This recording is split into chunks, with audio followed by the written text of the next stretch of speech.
Namaskar and welcome to this special presentation, India Ahead. I'm Shubhendu Ghosh. Guns have fallen silent for now between India and Pakistan, but India has drawn a red line with Operation Sindhur, a benchmark that will define the nation's action against any cross-border terror misadventure by our neighbor in the future.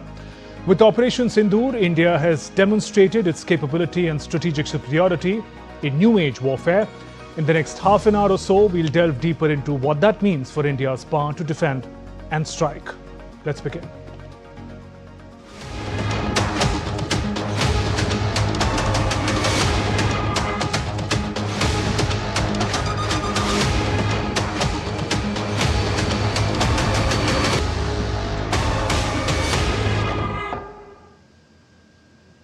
Let's first track some updates from the day. Prime Minister Narendra Modi visited Adampur Air Force Station in Punjab this morning to meet the brave air warriors and soldiers. Prime Minister interacted with them and also addressed them, commending their courage and professionalism in protecting the nation. जब भारत के सैनिक मां भारती की जय बोलते हैं तो दुश्मन के कलेजे कांप जाते हैं। जब हमारे ड्रोन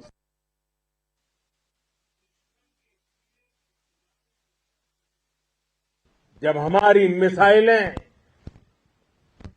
सनसनाती हुई निशाने पर पहुंचती हैं तो दुश्मन को सुनाई देता है भारत माता की जय। जब रात के अंधेरे में भी जब हम सूरज उगा देते हैं तो दुश्मन को दिखाई देता है भारत माता की जय। जब हमारी फौजें न्यूक्लियर ब्लैकमेल की धमकी की हवा निकाल देती है तो आकाश से पाताल तक एक ही बात गूंजती है भारत माता की जय। And Prime Minister Modi gave a strong message that India is capable of attacking the terrorist hideouts with precision. Prime Minister underscored that under Operation Sindhur, not only the terrorist camps were destroyed, but their nefarious designs and audacity were also defeated. हमारी air force ने पाकिस्तान में इतना deep आतंक के अड्डों को target किया, सिर्फ 20-25 मिनट के भीतर सीमा पार लक्ष्यों को भेदना, बिल्कुल पिन पॉइंटेड टारगेट्स को हिट करना, ये सिर्फ एक मॉडर्न टेक्नोलॉजी से लेस प्रोफेशनल फोर्स ही कर सकती है। आपकी स्पीड और प्रिसीजन इस लेवल की थी कि दुश्मन हक्का बक्का रह गया। उसको पता ही नहीं चला कि कब उसका सीना छलनी हो गया। Prime Minister Modi hailed the bravery of India's armed forces and asserted technological superiority over Pakistan. Pakistan की लाख कोशिश के बाद भी हमारे एयरबेस हो या फिर हमारे दूसरे डिफेंस इंफ्रास्ट्रक्चर, इन पर आंच तक नहीं आई और इसका श्रेय आप सभी को जाता है और मुझे गर्व है आप सब।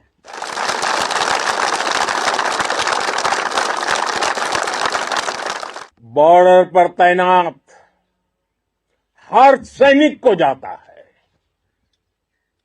इस ऑपरेशन से जुड़े हर व्यक्ति को उसका श्रेय जाता है।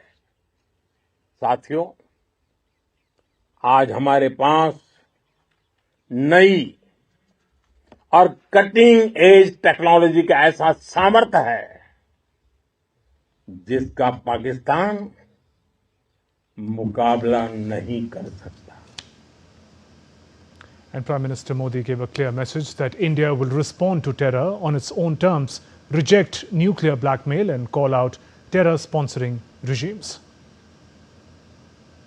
भारत पर आतंकी हमला हुआ, हम अपने तरीके से, अपनी शर्तों पर, अपने समय पर जवाब देंगे. दूसरा,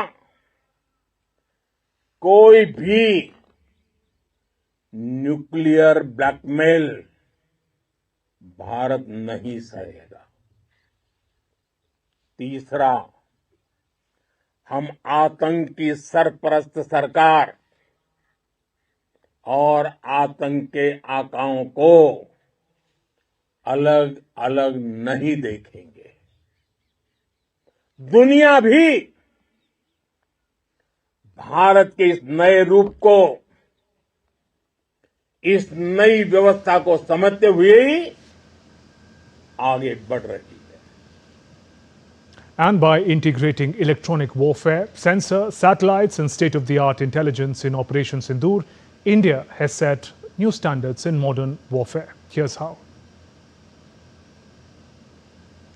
Prime Minister Narendra Modi addressed troops at the Adampur Air Base in North Indian border state of Punjab on Tuesday. Behind him is the S-400 missile system, a UAV and missile-repelling defense system installed at the base in Adampur, which Pakistan claimed to have bombed. The Prime Minister's visit not only exposed Pakistan's lies, it also reflected the standards set by Indian capabilities in the new age tactical and high-tech warfare. Launched on May 7, in retaliation to Pakistan-sponsored terror attack in Pahalgam, Operation Sindhur has showcased India's strides in technology when it came to both kinetic and non-kinetic means. While kinetic means involves using direct physical force and traditional military weapons, non-kinetic means engages cyber warfare and sanctions. The operation is an integration of electronic warfare, sensors, satellites, and state-of-the-art intelligence and surveillance, and above all, its indigenously developed technology. The Akash surface-to-air missile defense system has proven its efficacy in intercepting Pakistani missile and repelling attacks by drone swarms on India. With a real-time multi-sensor data processing and threat assessment, Akash can intercept multiple threats simultaneously. The D4 anti-drone system is instrumental in detecting, tracking, and neutralizing drones. A 3D surveillance radar, Rohini, monitors airspace for the Indian Air Force, while Swati is designed to accurately detect the location of enemy weapons. The Samyukta electronic warfare system disrupts enemy radars, communication network, or missiles from receiving accurate information about their targets. Nagastra-1, the country's first indigenous suicide drone, which uses GPS for precision strikes. Developed by an India-Russia joint venture, the BrahMos missile was used by the Indian Air Force to carry out precision strikes on Pakistani air bases. Indian offensives also put on display technological capabilities by integrating foreign-made smart ammunitions and stealth bombs on its indigenous platforms and launching precise strikes on adversaries and cross-border terror hubs. India-made ammunitions were also deployed to target hardened structures, including reinforced bunkers and multi-storied buildings, utilized as training and logistical centers by the Lashkar-e-Toiba and Jaish-e-Mohammed. India also launched long-range stealth ammunitions from platforms to target Pakistani air defense systems and radar sites. While the defense forces were at the forefront, decimating enemy and terror hubs, in the digital domain, the Press Information Bureau has been at the forefront of tackling misinformation on the social media and cyberspace. Bureau Report, DD India. Let's now talk about Operation Sindhur in the context of new age warfare. Two eminent defense experts are joining me now. Let me welcome retired Brigadier Jeevan Rajpurohit and retired Colonel Danveer Singh. Good evening and welcome, gentlemen. Brigadier Rajpurohit, if I can come to you first. While sentiments and emotions run high at a time like this, they alone are not enough to fight battles. Give us a sense of why Operation Sindhur will be remembered for the strategy and technology put to use by India. Thank you, Synindur. Firstly, compliments for such a comprehensive program that you are delivering. And I'm sure the international community will take cognizance of what we're saying. Sir. And what we're saying is not only for the day, but for all the days ahead in future. It did not start with Operation Sindhur alone. We have suffered the wrath of terrorism all along since 1989. And there was a time when we really suffered and we could not retort or call back the shots. But here is a time when we prepared ourselves and prepared well with the advanced and latest technologies, and you have covered the session extremely well. What is more important is that Operation Sindhur is beginning of a new era, beginning of a new normal, beginning of a new resurgent India. All this while we were considered as passive, defensive, soft state, but no more, no more. This particular beginning shows to the world that yes, peace, growth, prosperity, economics is the fundamentals for growth. All right, but unless you are safe and secure, unless your sovereignty is guarded, you are not safe. And that's exactly what has been suffering, India has been suffering. And what changes today is Operation Sindhur, and what Prime Minister said yesterday is that Operation Sindhur is the niti hereafter, is the concept that we shall follow. It is the policy that we shall follow, that zero tolerance against terrorism. What he emphasized yesterday and today also in Adampur, very, very well he said, government and terrorism are part of the same bag. You can't separate the two. The moment you strike terrorism, you identify where did they come from, who supported them, across the border and inside the border. So therefore, supporters become very important part of the overall, the game plan of terrorism, and they need to be understood as enemies. And what he has conveyed is Pakistan and terrorism are one element. They're not two different aspects. Clearly, those red lines have been made very clear, Brigadier Rajpurohit. Let me come to you, Colonel Singh. If we talk in specifics and in the aftermath of the dastardly terror attack in Pahalgam in April, when the Indian forces undertook the Operation Sindhur, the words that were used were measured, non-escalatory and precise.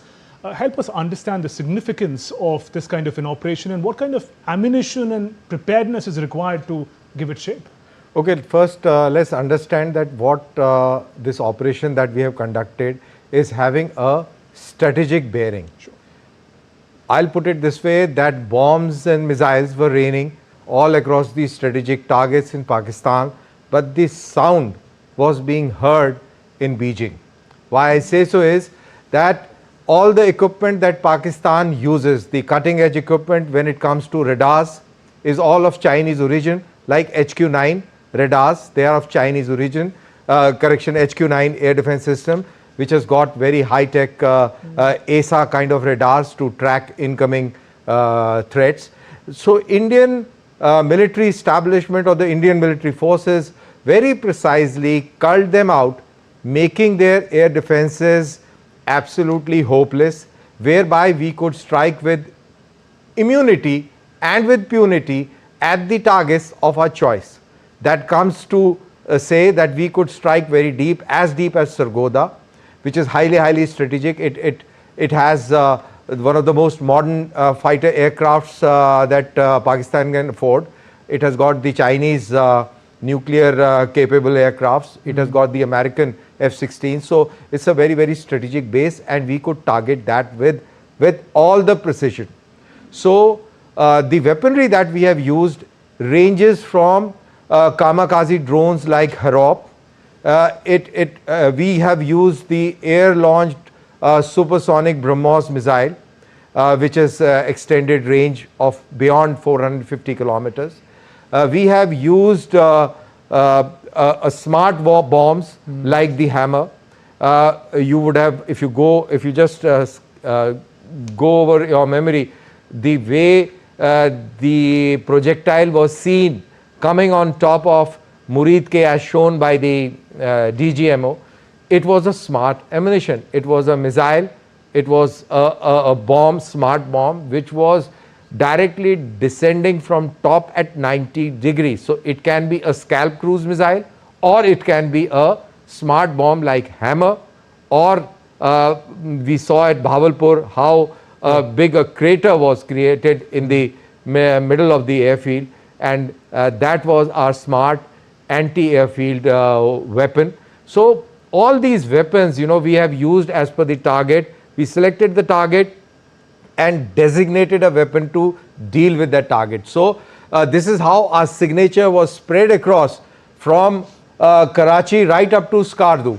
And mind you, majority of the weapon, the cutting edge weapon, the decisive weaponry came from the Indian made arsenal that is developed by DRDO. Nobody has given you such kind of weaponry, and nobody will give you as well the type of weaponry that we have used in this Operation Sindhur. It's a great focus on made in India, make in India defense equipment as well. Brigadier Rajpurohit, however advanced a gun may be, you need a person to fire it, and you need a team to work together. Prime Minister Narendra Modi, in engaging with the air warriors and soldiers in Adampur today, hailed the great coordination between different arms of the defense, the Army, the Navy, Air Force, the BSF.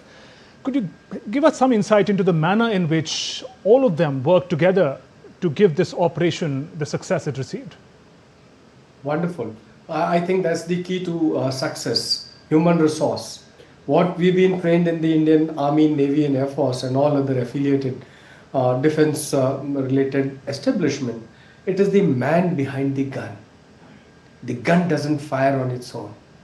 And therefore, the man has to be trained to fire the gun well, or play his equipment well. The man has to be motivated enough to fire it well, effective. And the man has to have the perseverance to continue to pursue the objective or the task. And therefore, when you put all the three together, then you get a team that pursues the goal. And therefore, the teamwork or team building, the way we understand and incorporate, comes from the forces wherein I depend on you 100% and you depend on me 100% for our life, our survival and our success. And therefore, the kind of training schedules that we have includes right from basics to the advanced and technical. So it has to have element of technical training where I gain expertise, or a soldier gains expertise on the equipment. And the second is mental or psychological training, wherein he is motivated enough to use it against any force. I'll give an example of own troops going into anti-militant operations, and when the fire is coming, you see our troops running into the fire. Which army in the world would run into the fire? Here is one that shows live examples, and we swear by it. And therefore, when you put the gun and the man together, it must look like a good team. And it's not one man. It is number of men per unit, per equipment. And when you put the entire Indian Armed Forces, over 13 lakh soldiers put together as one team, one direction. Therefore, the national interest and right up to the tactical level, the ground man, single soldier, we are one team. And when that happens, the success is assured. Right. Colonel Singh, you listed a number of advanced ammunitions, made in India ammunitions that India put to use. We also understand that drones have become increasingly central to modern warfare. We've been talking about it in the Ukraine conflict with Russia, but now here in the direct conflict with the neighbor. Could you give us an insight into how India is equipped to make the best use of this technology, not just as a tool of offensive, but also defending against a drone attack? Absolutely, and if you talk in terms of that who takes a pie as far as defense is concerned, I think the Indian air defense system absolutely did a very wonderful job in protecting our citizens, our assets all across. Let's not forget that the enemy came up with up to 500 drones and missiles per night. So that's quite a amount, quite a quantum directed at you. So we could destroy each and every attack that came on you. So how did it happen? So very firstly, let's understand that weapon alone is not in the present world, in the present warfare, weapon itself is not everything. It is the integration that matters. So integrated air command and control system, that is with the Indian Air Force. They are responsible for the air defense of the skies. All the assets of the Army, the Navy and the Air Force to do with the air defense are integrated. And that gives you a very clear battle picture as to which projectile, which threat is coming from where. So everybody, be it in the Arabian Sea, some sailor sitting there, or somebody sitting in Leh, gets the complete picture as to what is happening, and can get a picture of what is happening, though it is disseminated as per the requirement. And likewise with the AI systems, the type of threat, they will tell you, that the system will tell you as to which anti-aircraft, anti-drone system to be used. Now that is how the whole thing panned out. There was no blue on blue, that is, there was no incidents of own gun firing on own system like it happened during the Balakot strike, where unfortunately our own missile hit the helicopter. So nothing of that sort happened. And another very amazing thing on the Indian side, on the air defense side, is that the Indian Akash system has performed exceptionally well. The Akash Tir system, what at national level of the Air Force this IACCS is doing, at the Army level it is Akash Tir that is doing a similar kind of thing. So these missiles did a wonderful job. Right. And one more very interesting story that I may like to share with you as far as equipment is concerned. Indian Army has readapted L-70 weapon system, which is 1940s technology, which was taken in India in 1960s, and it was at the verge of obsolescence, but DRDO and the BEL gave it a new lease of life after these drones came in, and it has proved to be the most effective weapon system to low flying drone solution. Right. Let me tell you, that particular equipment has done marvelously well, and all the best of the countries would like to buy that technology from us hereafter, which is very as interesting, Colonel Singh. Also, in a conflict like this, it helps to have eyes in the skies. With India's advancements in space technology, that also played a key role in mapping enemy targets and protecting our own.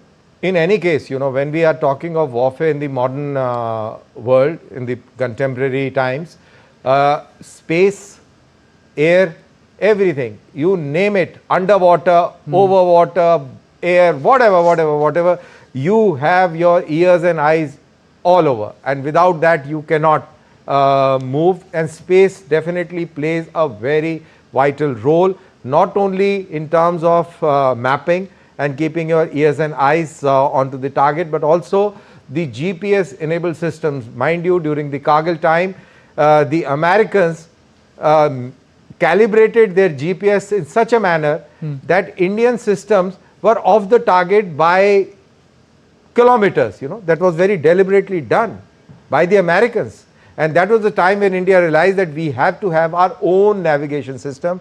It is a matter of great pride to say that today our weapon systems are using our own navigation system, and the precision with which they have hit the targets tell a story by itself. Right. Brigadier Rajpurohit, in the age of hybrid warfare, not just the guns and ammunition on the ground, but also on the digital plane, the information warfare that the adversary engages in, how challenging was it, according to you, in the past few days of Operation Sindhur, and how well did India deal with it? Excellent. Information warfare since ages has been one of the major tools with the adversaries. Whether it was Chanakya's time or Mughals' time and Shivaji was operational, you see the information warfare has played a major role. Take the example of today when everything is on platter. On click of a button, you have the information. On click of a button, you can hack any site that you want. And therefore, expertise in this particular field gives you an edge over the adversary. And in this particular case, when we have all the kinetic means to see the transparency in the battlefield, the digital space also needs to be monitored equally well, because this information warfare is associated with this psychological warfare as well. So there is a misinformation campaign, there's a disinformation campaign, the psychological warfare that are being played, and we saw immense number of fake images, fake videos being floated by Pakistan and China from day one of the attack, from the night 6th and 7th. And you found these plethora of fake news and videos could affect us, could really affect us. And therefore, India played its cards well. We launched digital attack. We banned all the sites and the individuals who could impact influence. And therefore, once we blocked the digital space, we were reasonably all right. And there was a time when we started playing the game, the Pakistan could not match it. And therefore, this particular game, whether it was a fake news about Adhampur itself, why Prime Minister decided to go to Adhampur is primarily because of this digital warfare, information warfare. Because Pakistan claimed to have demolished S-400 and Adhampur Air Base. And here was Prime Minister right on the day of declaration of the hard hit and hard kill on the enemy, right in Adhampur base itself. So the number of such incidences, they prove that this is the game here and hereafter in future as well. And we got to be extremely careful about it. We need to have the digital warriors available who understands this space and can make the best of it for our forces to gain the kinetic advantage over the enemy. Right, hugely important point there. And finally, Colonel Singh, given that the adversary now has got a taste of India's capability as far as its offensive and defensive technology and capability is concerned, what kind of upping the game, what kind of preparedness will India have to maintain from here on, in very brief, Colonel Singh? Okay, let me put it this way, that India has been successful in destroying 3 TP-77 long-range radars that Americans supplied. They are top of the line reconnaissance and air defense radars available in the world. And the Indian systems could deceive them, fool them and strike them, and they are destroyed. So even the Americans are, they must be having sleepless nights, and all those using that equipment, they must be wondering as to what has happened. So in one simple word, one simple line, as they have been saying, that India is an emerging global power. Let me tell you, India has emerged. It is the global power.